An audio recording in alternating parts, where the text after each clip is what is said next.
ഇന്ത്യയുടെ ക്യാപിറ്റൽ സിറ്റിയാണ് ഡൽഹി. ഡൽഹി സിറ്റിക്ക് ഇന്ത്യയിൽ ഒരു സിറ്റിക്കും ഇല്ലാത്ത പ്രത്യേകതയുണ്ട്. ആദ്യം മനസ്സിലാക്കുക, Indian division, India Pakistan division.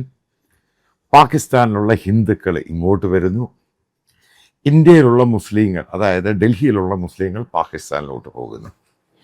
ഇപ്പം ഞാൻ ഈ താമസിക്കുന്ന ദ്വാരക എന്ന് പറയുന്ന സബ്സിറ്റിയാണ്. ഇവിടുന്ന് ഒരു 3 കിലോമീറ്റർ റെയിൽവേ ലൈനുണ്ട് ജയ്പൂരിന് പോകുന്നത്. അവിടെ മുഴുവനും മുസ്ലിംസ് ആയിരുന്നു. ഇൻഡിപെൻഡൻസ് ആ സമയത്ത് അതിനത്തെ റെയിൽവേ സ്റ്റേഷൻ്റെ ഒരു മുസ്ലിം നാമമാണ്. അപ്പം അവിടെയുള്ള ഹിന്ദുക്കൾ, അവിടെയുള്ള പഞ്ചാബികൾ, പ്രത്യേകിച്ച് ഹിന്ദുക്കൾ വരുന്നു. അതേപോലെ തന്നെ ഇന്ത്യയുടെ എല്ലാ സ്റ്റേറ്റുകളിലുള്ളവർ ഈ ഡൽഹിയിലുണ്ട്. ഇപ്പം ഡൽഹിക്ക് ഒരു ഇമിഗ്രൻ്റ് സിറ്റിയാണിത്. അതായത് ഇന്ത്യയുടെ എല്ലാ സ്വഭാവങ്ങളുമുള്ള, പ്രത്യേകിച്ചൊരു ലാംഗ്വേജിന് പ്രാധാന്യമില്ലാത്തത്. ഹിന്ദി എല്ലാവർക്കും അറിയാം, പക്ഷേ ഇംഗ്ലീഷും ഉണ്ട്. ബട്ട് ഡൽഹി ഒരു ആംഗ്ലിക്കൻ സിറ്റി എന്ന് വേണമെങ്കിൽ പറയാം. കാരണം ഇപ്പോഴത്തെ തലമുറ മുഴുവൻ ഇംഗ്ലീഷും ഹിന്ദിയാണ് സംസാരിക്കുന്നത്. അതായത് ഡൽഹി എപ്പോഴും BJPയുടെ കോട്ടയാണ്. 3 പ്രാവശ്യം ഷീലാ ദീക്ഷിത് വന്ന് വേറെ കാര്യം.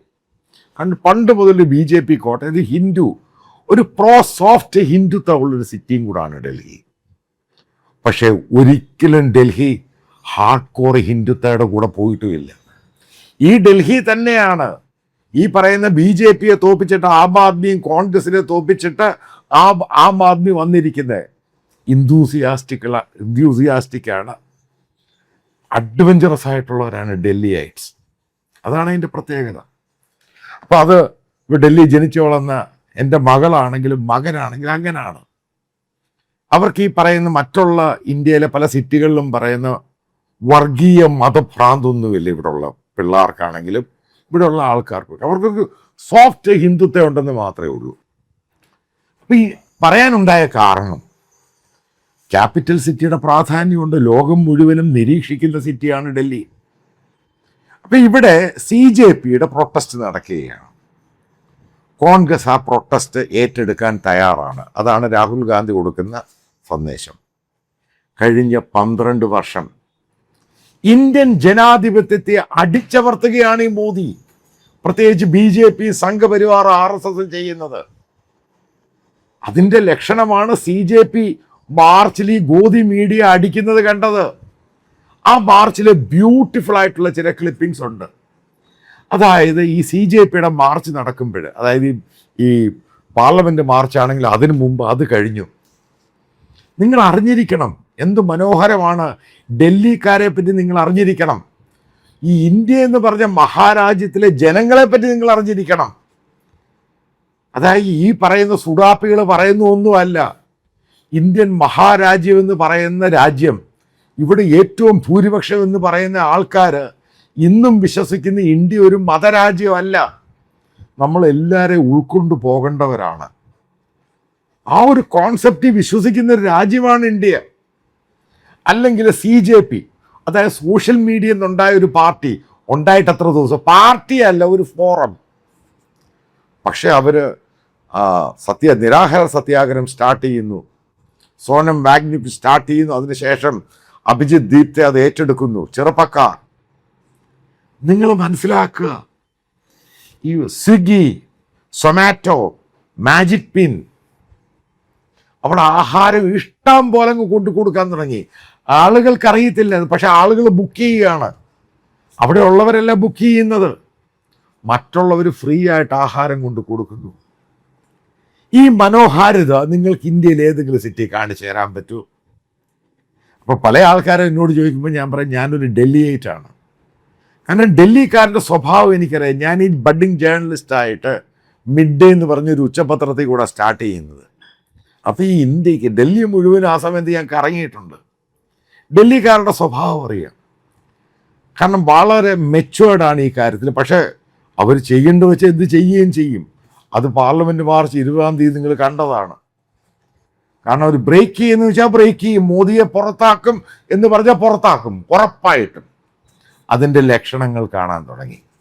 ഇപ്പോഴത്തെ ചോദ്യം, കോൺഗ്രസ് ഈ സമരം ഏറ്റെടുക്കുമ്പോൾ കഴിഞ്ഞ 12 വർഷമായിട്ട് രാഹുൽ ഗാന്ധി എന്ന് പറഞ്ഞ ഈ പറയുന്ന കോൺഗ്രസിൻ്റെ നേതാവിന് എന്തുകൊണ്ട് ജന്തർ മന്ദിറിൽ നിരാഹാര സമരം തുടങ്ങിക്കൂടാ? കാരണം ഫോറം ബാഗ്ജുക്ക് ഇന്ത്യ ലോകം അറിയപ്പെടുന്ന ഒരാൾ സയൻറ്റിസ്റ്റാണ്, എൻജിനീയറാണ്. അദ്ദേഹം സ്റ്റാർട്ട് ചെയ്തു, ആ ചെറുപ്പക്കാരത് ഏറ്റെടുത്തു. എന്തുകൊണ്ട് രാഹുൽ ഗാന്ധിക്ക് ഈ പറയുന്ന ഈ നിരാഹാരത്തിൽ പങ്കെടുത്തുകൂടാ? പങ്കെടുത്താൽ ഇന്ത്യ ഇളകും, മോദിയോടും. രാഹുൽ ഇനിയും തീയാവണം. ഈ മോദിയെ ഇനിയും വെച്ചോണ്ടിരിക്കരുത്. ഈ BJPക്ക് ഫർദർ ഇത് കൊടുത്തു കഴിഞ്ഞാൽ ഇന്ത്യയുടെ ജനാധിപത്യം ഇല്ലാതാകും. ഞാൻ വെറുതെ അല്ല പറയുന്നത്. അതെല്ലാത്തിനെയും എല്ലാ ലക്ഷ്മൺ രേഖയും ക്രോസ് ചെയ്ത് പോവുകയാണ്. ഇന്ത്യ കൊള്ളയടിക്കുകയാണ്. ഇന്ത്യയുടെ മതം പറഞ്ഞ് കൊള്ളയടിക്കുകയാണ്. ഹിന്ദു മുസ്ലിം എന്ന് പറഞ്ഞ് കൊള്ളയടിക്കുകയാണ്. ഇന്ത്യയുടെ വോട്ടുകൾ കൊള്ളയടിക്കുകയാണ്. ഇതിനെ മാറ്റിയേ മതിയാവത്തുള്ളൂ. അതിന് ഈ പറയുന്ന കോൺഗ്രസ് പാർട്ടിയുമായിട്ട് ബന്ധപ്പെട്ട പല ഘടകകക്ഷികൾ അവരുടെ ഇനി അഭിപ്രായം ചോദിക്കേണ്ട ആവശ്യമില്ല ഇവിടെ. അത് CJP പ്രൂവ് ചെയ്തു. അവർക്ക് ഒരു പിന്തുണയില്ലായിരുന്നു. അവർക്ക് ഏറ്റവും പിന്തുണ കൊടുത്തത് ഭീം ആർമിയാണ്. മനസ്സിലാക്കുക. ഈ ആം ആദ്മി പാർട്ടി ഡൽഹിയിൽ ഇല്ലാതായിപ്പോയി. വളരെ കുറച്ചേ ഉള്ളൂ. അവർക്ക് പഴയ പോലെ കേഡേഴ്സ് ഒന്നുമില്ല. പക്ഷേ CJPക്ക് വലിയൊരു പിന്തുണയുണ്ടായി ചെറുപ്പക്കാരുടെ. ആ ചെറുപ്പക്കാരുടെ പിന്തുണ കോൺഗ്രസിന് ഫർദർ കിട്ടണമെന്നുണ്ടെങ്കിൽ രാഹുൽ ഗാന്ധി അവിടെ നിരാഹാരം സ്റ്റാർട്ട് ചെയ്യണം. ഇന്ത്യൻ നഗരങ്ങളിൽ മുഴുവനും ഇളകും. ഇന്ത്യ എന്ന് പറഞ്ഞ ഈ മഹാരാജ്യം പൂർണ്ണമായിട്ട് സ്തംഭിച്ചു നിൽക്കും. കാരണം ഇത് ജനങ്ങളുടെ ആവശ്യമാണ്. അതുകൊണ്ടാണ് പല ആൾക്കാർ അതിന് പങ്കെടുത്ത കുട്ടികൾ അവരൊക്കെ പോയിട്ട്, നിങ്ങൾക്കറിയാം അവിടെ ഒരു ക്ലിനിക്കുണ്ട്. ഈ പറയുന്ന ജന്തർ മന്ദിറിൽ ടെമ്പററി ക്ലിനിക്ക് സ്റ്റാർട്ട് ചെയ്തു. 2-3 ഡോക്ടേഴ്സ് വന്നിട്ട്. അപ്പം ചോദിക്കുക, അതിന് ആരാ മെഡിസിൻ കൊടുക്കുന്നത്? ആളുകൾ ഓരോ ഭാഗത്തു നിന്ന് പറഞ്ഞിട്ട് ഇതിന് ആപ്പുകളുണ്ട്. അവർ ഓർഡർ ചെയ്യുകയാണ് അവിടെ കൊണ്ട് കൊടുത്തേര്. ഇന്നയാളുടെ പേരൊന്നും പറയുന്നില്ല. അവിടെ ആഹാരം വരുന്നു, വെള്ളം വരുന്നു. അതേപോലെ തന്നെ അടുത്ത സംഭവം നിങ്ങൾ കേൾക്കുക. ഡൽഹിയുടെ ഈ ന്യൂഡൽഹിക്ക് ചുറ്റും, അതായത് ഈ പ്രദേശത്തിന് ചുറ്റും, ജന്തർ മന്ദിറിന് ചുറ്റും ഏകദേശം 12ഓളം വലിയതും ചെറുതുമായ ഗുരുദ്വാരകളുണ്ട്. സിഖ് ഗുരുദ്വാരകളാണ്. ഇപ്പോൾ രക്കബ്ഗഞ്ച് ഉണ്ട്, അപ്പുറത്ത് സെൻട്രൽ സെക്രട്ടറിൻ്റെ പുറകിൽ വലിയ 2 ഗുരുദ്വാരയുണ്ട്. എന്താണ് ഈ ഗുരുദ്വാര ചെയ്യുന്നത് നിങ്ങൾ മനസ്സിലാക്കണം. ഇതൊക്കെ മലയാളികൾ മനസ്സിലാക്കണം. എന്താണ് ഇവർ ചെയ്യുന്നത്? നിങ്ങളും ഇതിനെ സപ്പോർട്ട് ചെയ്യണം. അതായത് ഗുരുദ്വാരെ സപ്പോർട്ട് ചെയ്യാനല്ലേ ഈ പറയുന്ന പ്രൊട്ടസ്റ്റിനെ സപ്പോർട്ട് ചെയ്യാൻ നിങ്ങൾക്ക് ലോകത്തെവിടെയാണെങ്കിലും ഇതിനെ സപ്പോർട്ട് ചെയ്യാൻ പറ്റും. പണം അയച്ചു കൊടുത്ത് സപ്പോർട്ട് ചെയ്യാനല്ല പറയുന്നത്. എന്തുകൊണ്ട് അവിടെ ഇരിക്കുന്നവർക്ക് ഫുഡ് മറ്റുള്ള സൊമാറ്റോയിൽ കൂടെ നിങ്ങൾ ഓർഡർ ചെയ്യുന്നില്ല? അവിടെ വരുന്നു, ഇതിങ്ങനെ ഫുഡ് ഇരിക്കുകയാണ്. അതുകൊണ്ടാണ് ഈ പറയുന്ന ഈ ഗുരുദ്വാരകളിൽ അത് തുറന്നു കൊടുത്തു ഈ പ്രൊട്ടസ്റ്റ് നടത്തുന്നവർക്ക് വേണ്ടി. ഇപ്പം എവിടെ നിന്നൊക്കെ ആൾ വരുന്നു, അവർക്ക് താമസിക്കാൻ സ്ഥലം വേണം. അതായത് ഡൽഹി YMCAയ്ക്ക് അടുത്തായിട്ട് ഒരു വലിയ ഗുരുദ്വാരയുണ്ട്, ഈ ജന്തർ മന്ദിറിന് അടുത്തായിട്ട്. അപ്പോൾ ആ ഗുരുദ്വാരയിൽ സ്ത്രീകൾക്കും മറ്റുള്ളവർക്കും പോയി താമസിക്കാം. ഗുരുദ്വാര അവിടെ റൂമുകളുണ്ട്. ഈ പല ഗുരുദ്വാര റൂമുണ്ട്. അവിടെ എല്ലാം കിടക്കാം. അവിടെ ടോയ്ലറ്റ് ഉണ്ട്, അവിടെ ലങ്കറുണ്ട്, ആഹാരമുണ്ട്. ഇന്നലെ കണ്ട ചില സീനുകളുണ്ട്. ഈ സർദാർമാർ ഒരു കിടക്കുന്ന ഈ പേടിച്ച് അടിയൊക്കെ കൊണ്ട് പേടിച്ച് കിടക്കുന്ന ഈ പ്രൊട്ടസ്റ്റ് സമരം അവർ രാത്രി പോയി ഉണർത്തി ലങ്കർ ആഹാരം കൊണ്ട് കൊടുക്കുകയാണ്, മരുന്ന് കൊണ്ട് കൊടുക്കുകയാണ്. ഈ കാഴ്ചയാണ് ഡൽഹി കാണുന്നത്. ഇവിടെയാണ് കോൺഗ്രസ് ഇത് മുതലാക്കേണ്ടത്. ഇന്ത്യക്കാർ മോദിക്കെതിരെ തിരിയുകയാണ്. ഞാൻ കൃത്യമായിട്ട് പറയാം, ഇന്ത്യക്കാർക്ക് ഇത് എനഫ് എസ് എനഫ് എന്ന രീതിയിലോട്ട് പോയി. കാരണം അവരുടെ ജനാധിപത്യത്തെ, കാരണം ജനാധിപത്യ രാജ്യമാണ് ഇന്ത്യ. അവരെ പറഞ്ഞ് കബളിപ്പിച്ച് കളിയാക്കുന്നു. അതായത് മുഴുവനും തട്ടിപ്പും വെട്ടിപ്പും നടത്തുന്നു, പറയുന്നത് മുഴുവനും കള്ളം. അതുകൊണ്ടാണ് ഇപ്പോഴത്തെ ഒരു മുഹൂർത്തത്തിൽ രാഹുൽ ഗാന്ധിൻ്റെ അത് പിന്മാറരുത്. ഒരു കാരണവശാലും അവരുടെ ഘടകകക്ഷികൾ പറഞ്ഞാൽ പിന്മാറരുത്. കോൺഗ്രസ് പാർട്ടി ഒരു നിലപാടങ്ങ് എടുക്കുക, ഈ സമരം മുന്നോട്ട് കൊണ്ടുപോകുക. ഇന്ത്യ മുഴുവനും, പാർലമെന്റിനകത്ത് മാത്രമല്ല ഡിബേറ്റ് നടക്കേണ്ടത്. രാഹുൽ ഗാന്ധി ജന്തർ മന്ദിറിൽ നിരാഹാരം ഇരിക്കണം. മോദിയുടെ വെടി തീരും. മോദിയുടെ പഴയ ഗ്ലാമറൊക്കെ അങ്ങ് പോയി. ഓപ്പറേഷൻ സിന്ദൂറിന് ശേഷം എല്ലാവർക്കും അറിയാം ഇന്ത്യക്ക് എന്ത് നഷ്ടമുണ്ടായെന്ന്. പറയുന്നത് മുഴുവനും കള്ളവാന്നറിയാം. ഇയാൾ വന്നത് 7ാം ക്ലാസ്സുകാരൻ 4ാം ക്ലാസ്, പിന്നെ എങ്ങനെ MA കാരനായി. അവിടുന്ന് കള്ളത്തരം ഓരോന്ന് പൊളിയാൻ തുടങ്ങുവാണ്. ഇവിടെ രാഹുൽ ഗാന്ധി തീരുമാനമെടുക്കണം, കോൺഗ്രസ് പാർട്ടി തീരുമാനമെടുക്കണം. അതേപോലെ അതിനുശേഷം പ്രിയങ്ക ഗാന്ധി ഇരിക്കണം. അതായത് ഇവിടുത്തെ ഇന്ത്യൻ യുവത്വത്തെ കാണിച്ചു കൊടുക്കുക, ഞങ്ങളുണ്ട് കൂടെ, ഇന്ത്യ കൂടെ നിൽക്കും. മോദി ഓട്ടം ഓടും, ഇന്ത്യയിൽ പോലും നിൽക്കാതെ ഓട്ടം ഓടും. ആ രീതിയിലാണ് ആക്കിയെടുക്കേണ്ടത്.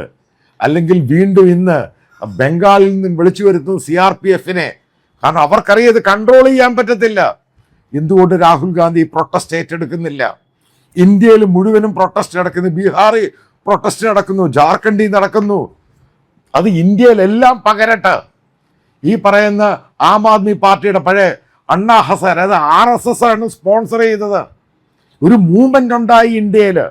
ആ മൂവ്മെന്റ് കോൺഗ്രസ് ഏറ്റെടുക്കണം. ചെറുപ്പക്കാർ ഒന്നിക്കണം, മോദിയെ നാട് കടത്തണം. ഇതൊരു മുദ്രാവാക്യമായി മാറണം. ഇത് ഞാൻ പറഞ്ഞ മുദ്രാവാക്യമല്ല, CJPയുടെ പ്രൊട്ടസ്റ്റിൽ പറയുന്ന മുദ്രാവാക്യമാണ്. മോദി കള്ളനാണ്, മോദിയുടെ അപ്പൻ്റെ അല്ല ഇന്ത്യ, അവർ പറയുന്ന മുദ്രാവാക്യമാണ്. അതാണ് ഇന്ത്യക്ക് ആവശ്യം. അതായത് വീണ്ടും ഞാൻ പറയുന്നു, ഹിന്ദുത്വം എന്ന് പറഞ്ഞ സാധനം ഇനിയും ഫലിക്കത്തില്ല. ഈ കോൺഗ്രസ് അതിൻ്റെ അത് ഭയക്കേണ്ട ആവശ്യമൊന്നുമില്ല. കാരണം ജനങ്ങൾക്ക് പിടികിട്ടി, കഴിഞ്ഞ 12 വർഷം കൊണ്ട് ഹിന്ദുക്കൾക്കൊരു പുല്ലും കിട്ടിയിട്ടില്ല. ഇന്ന് വരെ അവരെ മുഴുവനും കബളിപ്പിച്ച് വോട്ട് മേടിച്ചു. എന്നിട്ട് അവർക്ക് വേണ്ടി അമ്പലം ഉണ്ടായിക്കൊണ്ട് അവിടുന്ന് അടിച്ചു മാറ്റി. ഇന്ത്യയിലെ ഹിന്ദുക്കൾക്ക് ഇതുകൊണ്ട് യാതൊരു നേട്ടവും ഉണ്ടായിട്ടില്ല, കോട്ടം മാത്രമേ ഉണ്ടായിട്ടുള്ളൂ. ഇത് മുതലെടുക്കാൻ വേണ്ടി രാഹുൽ ഗാന്ധിക്ക് കഴിയണം. കോൺഗ്രസ് പാർട്ടിക്ക് കിട്ടിയൊരു ചാൻസാണ്. അവർ ശക്തമായി മുന്നേറുകയാണെങ്കിൽ മോദിയെ ഓടിക്കാൻ സാധിക്കും എന്ന കാര്യത്തിൽ ഒരു സംശയവുമില്ല.